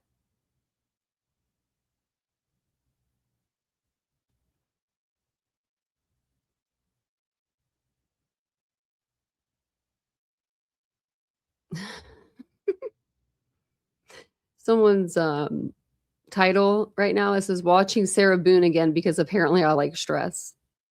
Live from the person from reporting live from my sofa. They're doing that.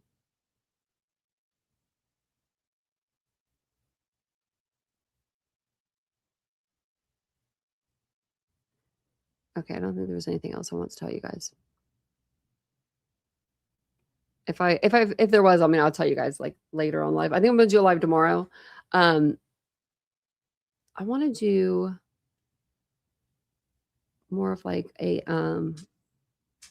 open panel too. I always forget to put the damn panel link in the chat. So I need to make sure I do that. But if anyone does want to come up, I mean, I will drop it.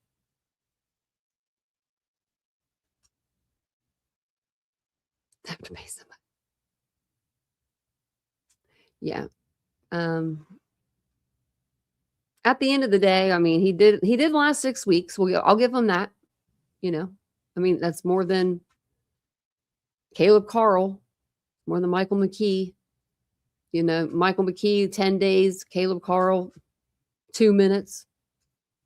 Oh, and there's updates for those cases too. We need to go over that. So maybe I'll do like,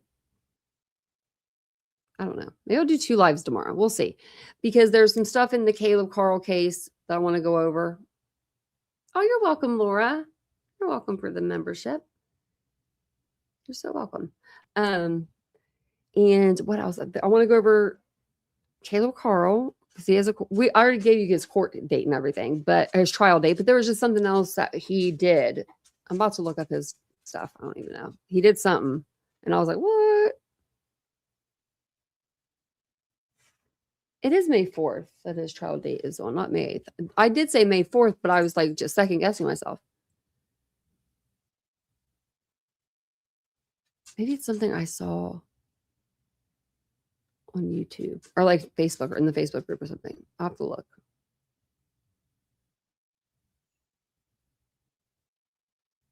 Because there was something, and I'm not seeing anything coming up. But I mean, I have like other tabs, like too many tabs open to like, you know, different cases and stuff. So let me close out all this.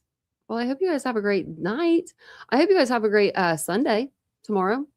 That'll be great. You know, get out, get some, hopefully you guys have like a, you know, a better weather than I did today. I mean, it was nice. It was like warm, but it was just kind of rainy. And I'm just like, oh, I'm not into the rain. What are you doing? All right. What are you doing? You bothering the kitty? She's not. That's what I wanted to tell you guys because I know you guys care about Tessie because she's like our mascot now. I mean, you know, I got her. She's fell into our life, you know. But last night, you remember last night she was like laying here, she was sleeping like the whole live. And like tonight, you saw her, she got up. Well, after the live, I went to give her eardrops. And let's just say she was mad. Like she wasn't a little mad at me. Like she was pissed. She was like, I've had it with her. Like, I mean, she was like growling at me and like she was mad. She literally was like lethargic though. Like I was sitting in here with her and she just like was like lethargic. And I'm like, what is going on? Like I thought maybe she was allergic to one of the shots that she had gotten. And I'm freaking out and Vincent's freaking out and we're like looking up stuff.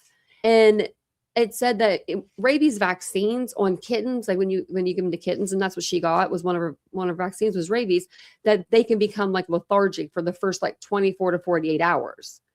And I was like, oh, I didn't know that, you know, like, so that's why, all right, so I'm doing that. So I think that's why she Was so tired. All right, wait, get back here. What are you doing? What are you trying to do? Get the kitty?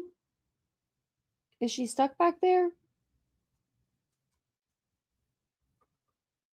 We have a whole, little, just, it's like a little farm. I don't know if all the kids were cremated. For some reason, I feel like Ethan's parents would maybe bury him. I don't know about Xana either.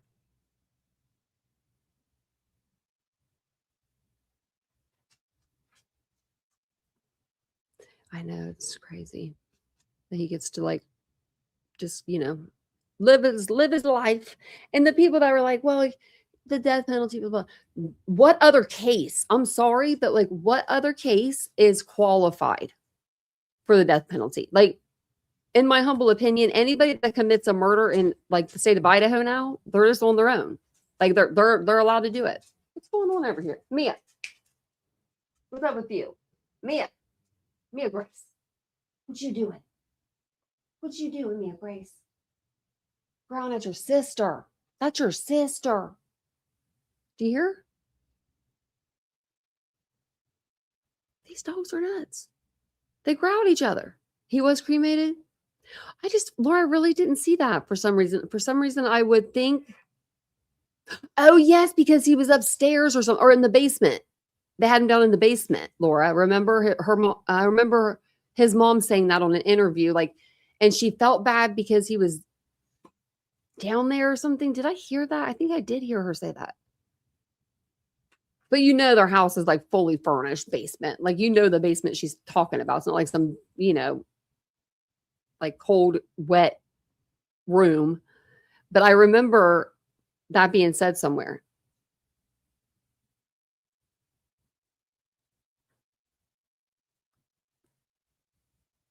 Who's Tanner?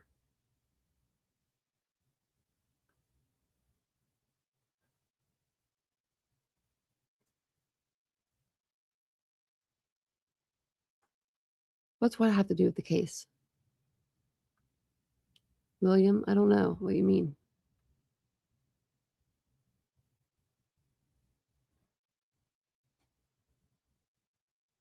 That was eventful, yeah.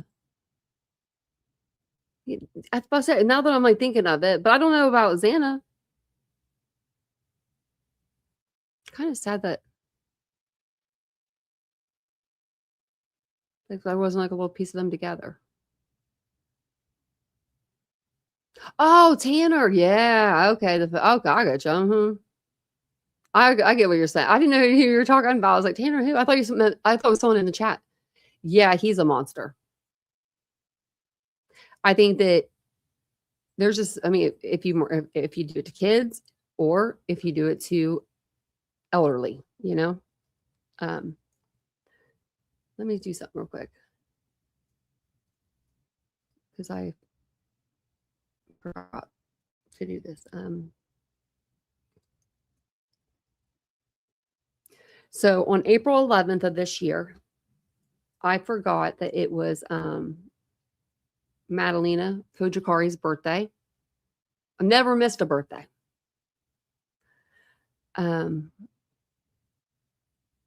She would have been 15 years old, or she is 15 years old. Actually, I'm not going to say she would have been because she's alive in my opinion, in my heart, in my head, in my eyes. She's alive. Hey, Kitty, get off my computer. I'm trying to do this. She ain't gonna let me do it. She's sitting on my computer. Hey, this is an expensive computer. Come on. We gotta keep her off of it. But then if I shut the lid, that's what I was doing. Then I can't the internet goes out like a little bit. She laying on it. Now she's like pushing buttons. Come on. Come on. Tessie, you're gonna kick me off the streamer. Oh, great. I don't know where that's at. Tessie.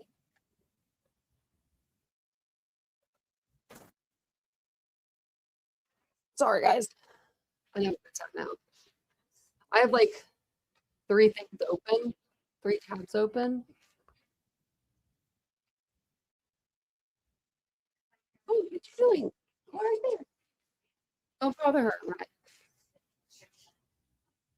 Oh, I found it. Huh. Finally. Okay. She was like pushing buttons. I don't know what I'm going to do about that. Oh, I know what I could do. I can get one of those covers. You know, like they have those like, it's like you can put like your computer on it or something. You can like stand your computer and it like just goes like this. I don't know how to explain it, but I can get one of those and she can sit on that and then it'll cut, like it won't be on my keyboard. It like goes above your keyboard. Like it could go above mine because that is like a very expensive computer. She's so cute. I love her. I love her little eyes. What do you want, Riley? What you want, Riley? Well, I'm gonna jump off here. Oh yeah, she's definitely getting a cat treat. We're gonna get her all kinds of stuff. I mean, this cat really is gonna. We can actually get her things. Like Rocky didn't like stuff like that. Like when I got this little thing here for him to lay on. I wanted him to lay on it and be able to see outside better. And he was like, I'm too fat for that shit. Like he's a big boy. He's like probably 18 pounds or something. And so Tessie likes it because it has a little scratching post and stuff on it. So we gave it to her. But yeah, I need to get her some stuff. Yeah. Like, yeah, just like something just over the keyboard. Yeah. You know, like they have like the ones that are just like, I don't know. I explain it. And you can like sit stuff on them. But yeah, I'm going to look them up. That's a good idea. I need to write that actually before I even get up here. Let me write that down because that's like going to bother me. I mean, that's gonna mess with my streams. I can't be doing that, Tessie. You're supposed to be looking cute, not making everything go haywire. I'll show you that video too since she got off there. Clear. It's like computer. I'm gonna put monitor stand for keyboard. If I don't write it all out, I'll be like, what was that? What was that? Oh. Okay, anyway, part 2. This. I just wanted to show you guys this video before as we end the live, because I can't believe she's 15 now. 15 years old. That is if you believe that she's alive. I do. There's some things I can't talk about right now, but yeah. Madalena's mom, let's just say people be looking at her. Like, I don't know how some people do it, but there are just some people out there that can sleuth like no one else can.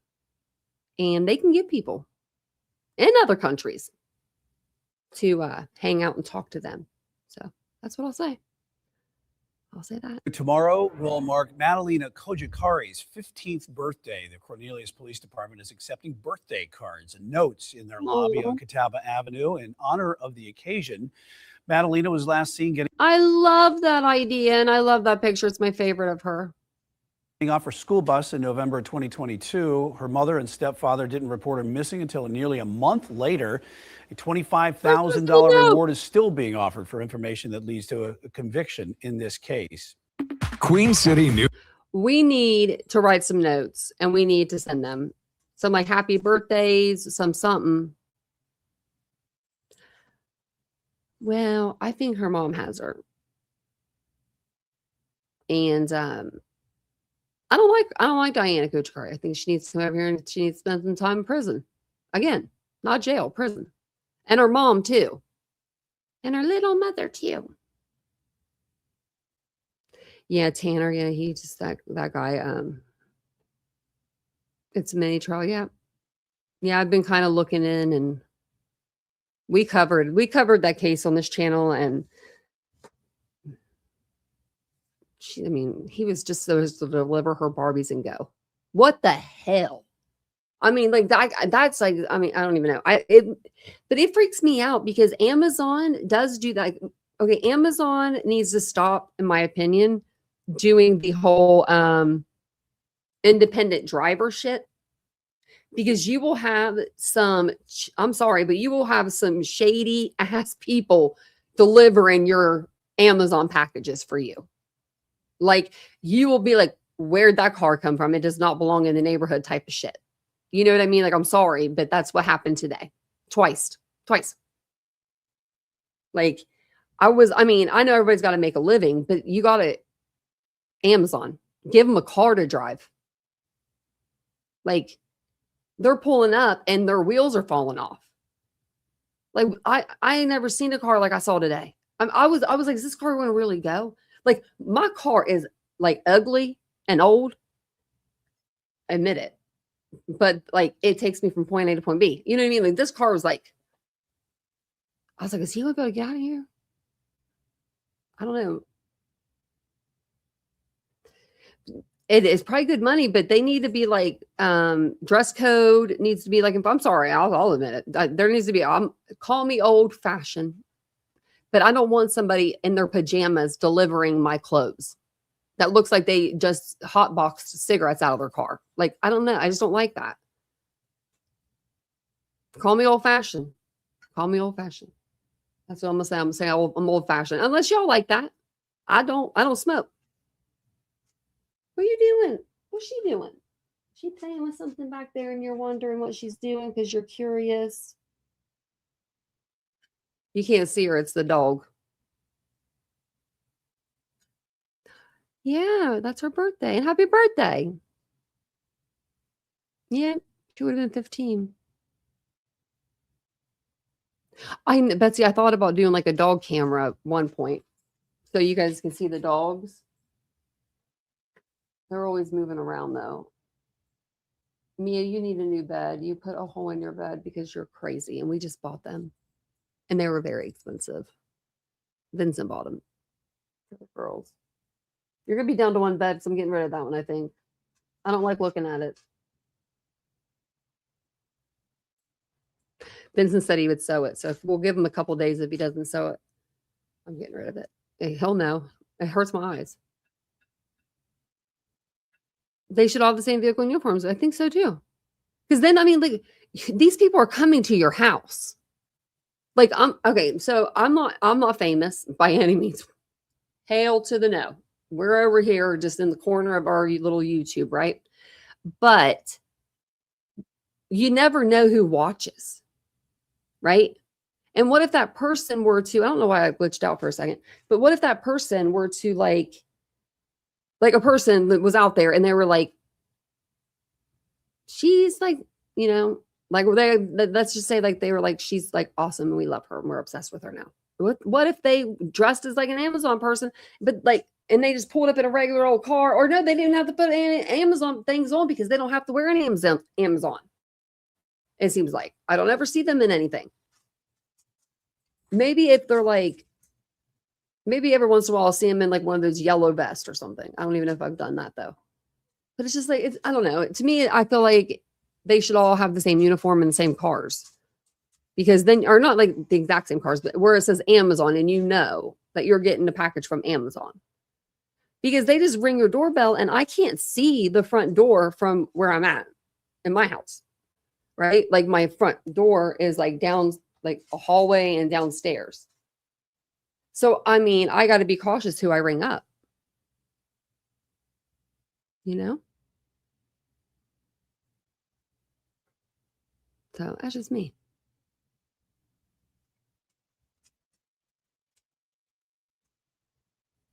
I don't know. I just think they should have all the same uniforms.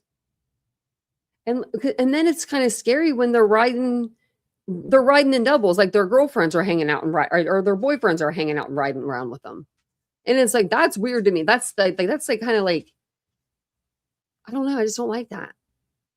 I don't know. Just lay my two-piece sets over there and just let's go. Yeah, it does save them a lot of money. They should have to wear some sort of like identifying though, like uniform. Like they should send them shirts, like Like, oh, you're going to be an independent contractor for Amazon? We can afford to send you 2, 3, 4 t-shirts that say Amazon on them. You know what I mean? That probably costs 2 cents to make a t-shirt. Not like 2 cents literally, but like 50 cents. It's pennies for Amazon, but.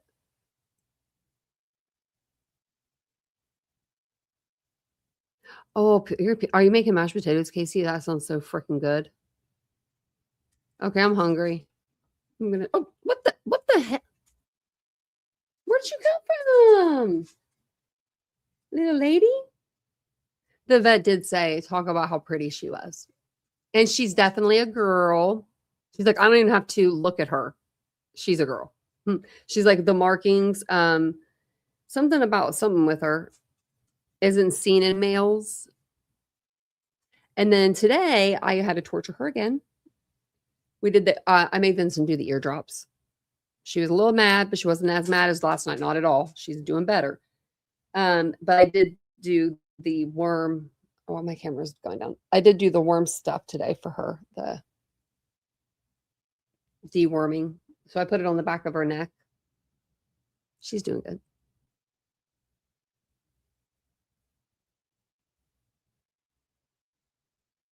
That wouldn't be too bad. I would deliver at night. Yeah, I know like the UPS guy, I know him. You know, UPS guy, the same guy.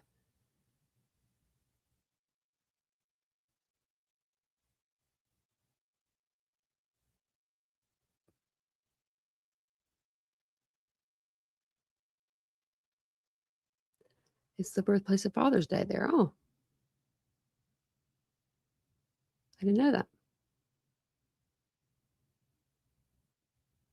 Well, I'm going to jump off here. I got to get to bed early because I got to go work out tomorrow. I have surgery on Friday. I'm like, okay, that's like coming up. I haven't deep cleaned my whole house like a maniac. I sterilize this place like I'm having a child or something. For real. It really is. I do that. So, since I won't be working out on Friday, I'm going to work out tomorrow so I can get 5 days in. But I got to get up early to do it. I like to do it around 8:30. Like get to the gym by 8:30, and it's like a 10-minute drive, not too far. But you know, sometimes your girl does not like getting up early. Today I didn't wake up till 9. Yeah, I will. My house is, I mean, like it's clean and it's fine and it's sanitized and everything. I just cleaned the bathrooms today, but I do like it. Me and my mom used to do it before my surgeries. Like I have a surgery and we would deep clean like the house. That was like our thing to do. And she would always pick the bathroom because she knew she could get away with sitting in there. And I wouldn't go check on her because I'd be in the kitchen, and the kitchen was the worst one because, like, I mean, we would pull everything out, wipe out cabinets. We just do everything like spring clean overload. That's what it is. Calicos are 95% female. Tortoise, not. That's what it was. Tortoise 99.5% female. That's exactly what it is. You had the boy though, Dawn. That's what she was saying. You knew exactly what she was saying something like that. But see, I have a calico that's a male. I swear he's a calico. The calico, wait, hold on, because I'm getting confused between the tabby and the calico. I'm about to look them up. The calico is the stripes, right? I'm gonna look it up. Because if he's like one of those, if he's like a rare cat, that is him. Oh, wait, what happened? Take me back to that page. What is so special about calico cats?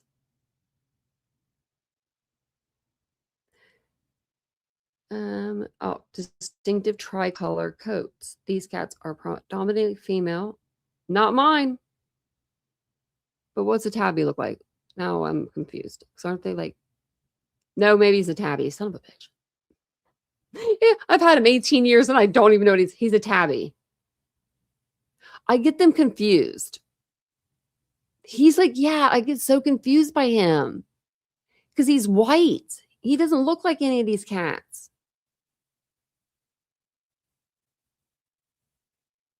Like my Rocky, my sir, that's what I call him, Mister. My sir is white right here. And like, yeah. None of these cats are as cute as mine.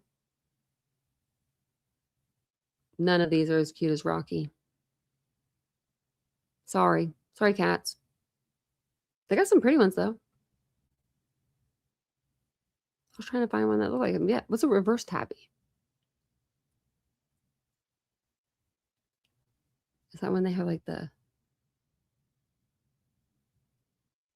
Let's see. Yeah, he kind of does have those little markings. He's a big boy. I'll tell you that. Oh my goodness, look at this one. Okay, I take this cat. I'm gonna show you guys this real quick. I would get this one. This one right here. Look how cute. Oh, where'd he go? You're cute too. Is that the same cat? Go back. Oh wait, right here. Let me open the... Look at that cat. I think it's because it's the same color eyes as Rocky. Pretty cat. They might be, Ashley. I got them from the pound. This is a cute cat. Yeah. Oh, where is my Rocky? Rocky's out there. He's actually out there sitting. Those two were right beside each other today. And oh my gosh, the size difference. The paws alone. The head. I'll never have another boy. Because I told Rocky I would never have another boy animal. But they are fun. Like boy cats are fun. Casey, that happens to me with the voice to text. I hate that. I will voice to text somebody in a live, and I'll do it a lot. Like I'll be like all up in that live, you know, I'll be like, oh, I got things to say. And then all of a sudden it's like, I'm 5 minutes behind. And I'm like, how did I get 5 minutes behind when I'm watching? I hate that. I always use voice to text.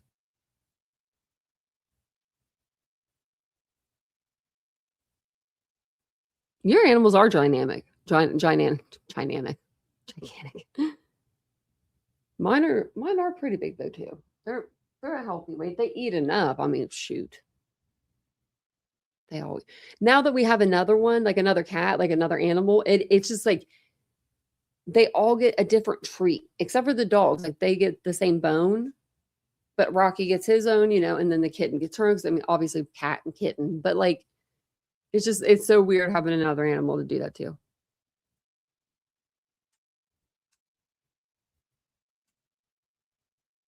My cat taps her feet. Oh my gosh.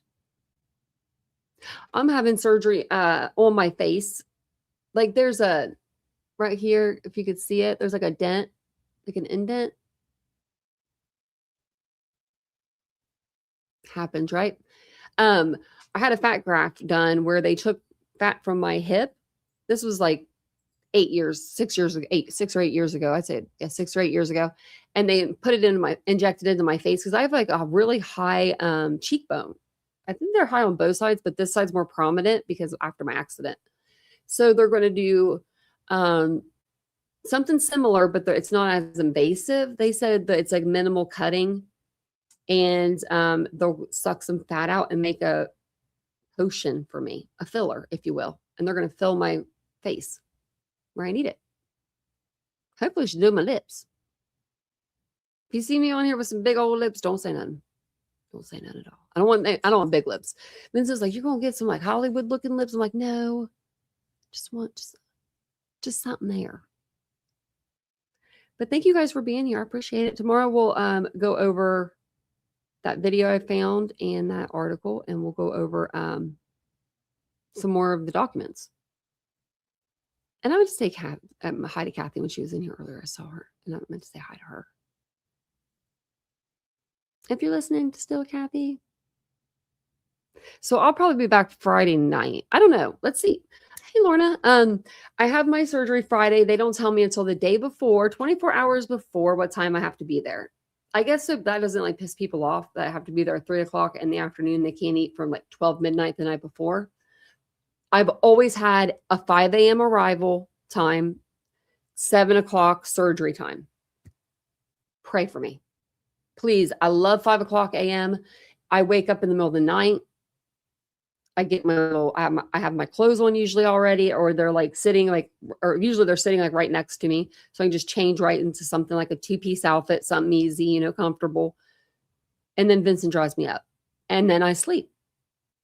So yeah, he's going to take care of me. He's going to just take his work with him. So he'll be able to work from the hospital. They give him like this little beeper anyway.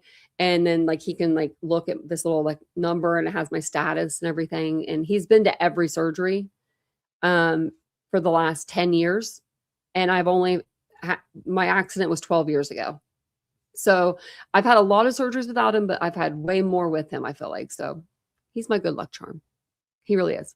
Except for when I'm getting my IV, he's out. He ain't sticking around for that.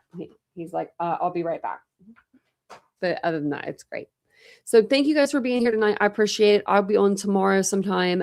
It may be a little bit earlier, just depending. But I'll see you guys all tomorrow. Have a wonderful night. Let me know what you guys thought of the live in the chat or in the comments below. Yeah. Thanks for subscribing. Thanks for hitting the like button. I do appreciate everything you guys do for the channel. And I'll see you guys tomorrow night sometime, or tomorrow maybe day. You never know. Bye. Searching for greatness in a sea of the dying and shameless, a sea of the aimless. I don't want to be one of the nameless. I'ma wake up with the mindset that one day I'm gonna make it. And I don't think I'll be fine if I don't break my limitations. Don't try to stop me, I exist to write my own story. I'll make a decision if I want some peace or if I want the glory, yeah. Don't want a life that is complacent or possibly boring, just want a life that is worth every day exploring, My whole life I just wanted someone who would notice me. My whole life I just wanted to be somebody to be. Yeah, I just wanna be great. Yeah, I just wanna be great. Yeah, I just wanna be great. Yeah, yeah, I just wanna be great. Yeah, I just wanna be great. Yeah, I just wanna be great. Yeah, yeah,